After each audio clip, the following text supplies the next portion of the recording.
தந்தி தொலைக்காட்சி நேயர்களுக்கு வணக்கம். நல்லதை சொல்வோம், நல்லதை செய்வோம், நல்லதே நடக்கும். இன்று 10/8/2024 சனிக்கிழமை. சித்திரை நட்சத்திரம் இரவு 4:31 வரை, பிறகு சுவாதி நட்சத்திரம். இன்றைக்கு சஷ்டி விரதம். சண்முகநாத பெருமானை வழிபட்டால் சங்கடங்கள் அகலும், சந்தோஷம் சேரும். இன்றைக்கு நான் உங்களுக்கு சொல்லி இருக்கிற நல்ல கருத்து, ஜாதகத்தில் 12 கட்டம். இந்த கட்டங்கள் நன்றாக இருந்தால்தான் நீங்கள் தீட்டுகிற திட்டங்கள் எல்லாம் சரியாக இருக்கும். பொதுவாக ஒரு ஜாதகம்னு எடுத்துக்கினா அது ஒரு புனிதமான கலை. அவருக்கு வாழ்க்கையில் அவர் அந்த வீட்டுக்கு ராசியாக இருக்க மாட்டார், ஆனால் அவருக்கு ஒரு ராசின்னு இருக்கும். அவருக்கு இருப்பு வீட்டில் இருக்காது, ஆனால் செல்லிக்கு இருப்புன்னு இருக்கும். அது மாதிரி அவருக்கு எந்த வீடுமே இருக்காது. இதில் 12 வீடுகள் இருக்குது. அப்படிப்பட்ட ஒரு புனிதமான இதில் சூரியன் இருக்குது, சந்திரன் இருக்குது, செவ்வாயின் இருக்குது. எதுக்குரியதுன்னு நீங்கள் தெரிஞ்சுக்கணும். சூரியன் நல்லா இருந்தால் தான் தந்தையை பற்றின விவரங்களை தெரிஞ்சுக்க முடியும். தகப்பனார் ஒருத்தருக்கு மிகச்சிறந்த அளவில் பெரிய புகழ்பெற்றவராக இருந்து, அது மட்டுமல்லாமல் பொருளும் சேர்த்து வைத்து பிள்ளைக்கு ரொம்ப பாதுகாப்பு கொடுத்தாருன்னா சூரியன் வலுவாக இருக்குன்னு அர்த்தம். சூரியன் ஒரு ஜாதகத்தில் வலுவடைந்திருந்தால் தந்தையுடைய சப்போர்ட் நிறைய கிடைக்கும். சந்திரன் நல்லா இருந்துச்சுன்னா தாயினுடைய சப்போர்ட் கிடைக்கும். செவ்வாய் நல்லா இருந்துச்சு அப்படின்னா உடன்பிறப்புகளுடைய சப்போர்ட் கிடைக்கும். இப்படி ஒவ்வொரு கிரகங்களுக்கும் ஒவ்வொன்றாக நியமித்திருக்கிறார்கள் அந்த ஜோதிட கலையில். அதை ஒரு கவிதையாக உங்களுக்கு சொல்கிறேன். தந்தை பலமறிய தரணியிலே சூரியனாம், தாயின் நிலையறிய சந்திரனின் சாரபலம். சந்திரனை பொறுத்து தான் தாயினுடைய நிலையை அறிந்து கொள்ள முடியும். உடன்பிறப்பின் நிலை அறிய உன்னதமாய் செவ்வாயாம், தடம் பார்த்து சொல்லிடுவார் தக்க விதம் மாமனுக்கு, வடம் பிடிக்கும் புதனாகும் வாரிசுக்கோ குருவாகும். குரு நல்லா இருந்தால் தான் குழந்தை பிறக்கும். அதனாலே குழந்தைகள் நல்லா இருக்கா எப்படின்லாம் தெரிஞ்சுக்கணும்னா புத்திரகாரகன் குரு, அதை வச்சு தெரிஞ்சுக்கணும். இடம் பாதி வழங்குகின்ற இல்லறத்திற்கு சுக்கிரனாம். நம்முடைய வாழ்க்கையில் பாதி யாருக்கு? வாழ்க்கை துணைக்கு. அந்த வாழ்க்கை துணையை தெரிஞ்சுக்கிறது எதனால? சுக்கிரன் மூலமாக தெரிந்து கொள்ளலாம். ஆயுளுக்கு சனி என்று அந்நாளில் சொல்லி வைத்தார்னு ஒரு பாடல் உண்டு. ஒருத்தர் ஆயுள் எவ்வளவு, 80 வருஷமா, 100 வருஷமா, 90 வருஷமா, அப்படின்லாம் தெரிஞ்சுக்கணும். அப்படின்னா சனியை வச்சு தெரிஞ்சுக்கணும். சனி ஒருத்தருக்கு நல்லா இருந்தால் ஆயுள் நீடிக்கும்.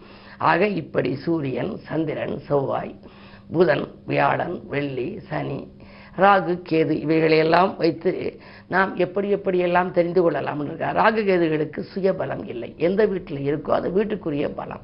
இப்போ ராகு சனி வீட்டில் இருந்துச்சுன்னா சனிக்குரிய பலனை செய்யும். கேது குரு வீட்டில் இருந்தால் குருவுக்குரிய பலனை செய்யும். சாயா கிரகம், நிழல் கிரகம்னு பேர். ஆக ஒரு கிரகத்தின் அடிப்படையில் எதை பற்றி நாம் தெரிந்து கொள்ளணுமோ, இப்போ தந்தையினுடைய சப்போர்ட் கிடைக்குமான்னு ஒருத்தர் கேட்குறாருன்னா அவருடைய ஜாதகத்தில் சூரியன் நல்லா இருக்கா, தொழில் ஸ்தானாதிபதியோட சூரியன் சம்மந்தப்பட்டிருக்கான்னு பார்க்கணும். அப்படி பார்த்து நாம் பலமறியத்தான் தந்தையின் பலமறிய தரணியிலே சூரியனாம், தாயின் நிலையறிய சந்திரனின் சாரபலம், உடன்பிறப்பின் நிலையறிய உன்னதமாய் செவ்வாயாம்னு சொல்லி இந்த கவிதை. ஆக இது மூலமாக தெரிந்து கொள்ளலாம் என்று சொல்லி இனி இந்திய ராசி பலன்களை இப்பொழுது உங்களுக்கு வழங்கப் போகின்றேன்.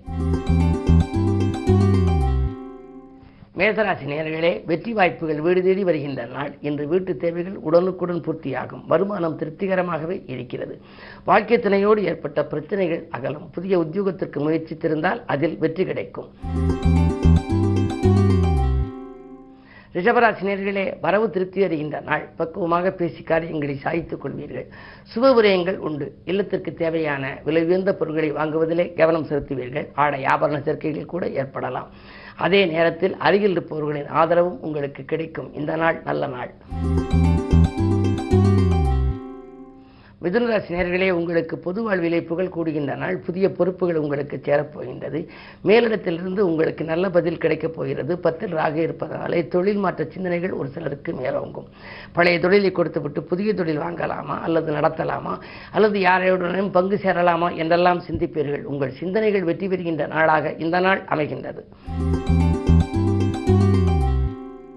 கடகராசி நேயர்களே, ராசியிலேயே சூரியன், புத ஆதித்ய யோகம் இருக்கின்றது. தெய்வ பலத்தால் உங்களுக்கு திருப்தி ஏற்படும். நினைத்தது நிறைவேறும். தேக நலன் கருதி நீங்கள் எடுத்த முயற்சிகளிலும் உங்களுக்கு நல்ல பலன் கிடைக்கப் போகின்றது. ராகு இருக்கும் இடம் நல்ல இடம். எனவே பெற்றோர் வழியில் உங்களுக்கு கொஞ்சம் எதிர்பார்ப்புகள் நிறைவேறப் போகின்றது. துணிவும் தன்னம்பிக்கையும் கூடும். நீங்கள் தேர்ந்தெடுத்த களம் எதுவாக இருந்தாலும் இன்று அதில் வெற்றி கிடைக்கும்.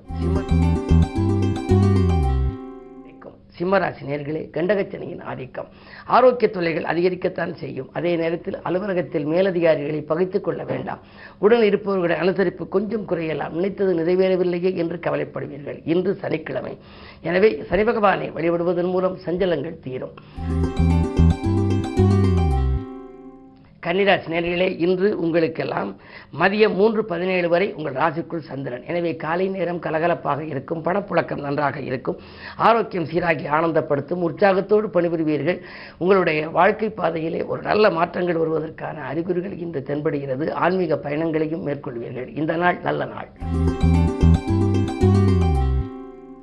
துலாம் ராசி நேயர்களே, உங்களுக்கெல்லாம் மதியம் 3:17க்கு மேல் உங்கள் ராசிக்குள் சந்திரன் வருகின்றார். எனவே காலை நேரத்தை காட்டிலும் மாலை நேரம் சிறப்பாக இருக்கும். தொழில் வெற்றி நடை போடும். அது மட்டுமல்ல, வியாபார போட்டிகளையும் நீங்கள் சமாளிப்பீர்கள். உங்களுக்கு எதிரணியாக இருந்தவர்கள் இன்று விலகுவார்கள். உங்கள் தேவைகளை பூர்த்தி செய்ய நண்பர்களும் சரி, உறவினர்களும் சரி, செல்வந்தர்களும் சரி உங்களுக்கு உதவிகரமாக இருப்பார்கள். நீங்கள் எதை செய்ய நினைத்தீர்களோ அதை செய்ய இயலும். ஆனால் அஷ்டமத்தில் குரு இருக்கிறாரே என்று நினைக்க வேண்டாம். குரு வழிபாடு உங்களுக்கு அவசியம் தேவை. விருச்சிக ராசி நேயர்களே, உங்களுக்கெல்லாம் தொழில் வளம் இலங்கும் நாள். தொல்லை தந்த எதிரிகள் விலகுவார்கள். கேட்ட இடத்தில் உதவிகள் கிடைக்கும். கரைந்த சேமிப்புகளை ஈடுகட்டுவீர்கள். மாற்று கருத்துடையோர் மனம் மாறுவார்கள்.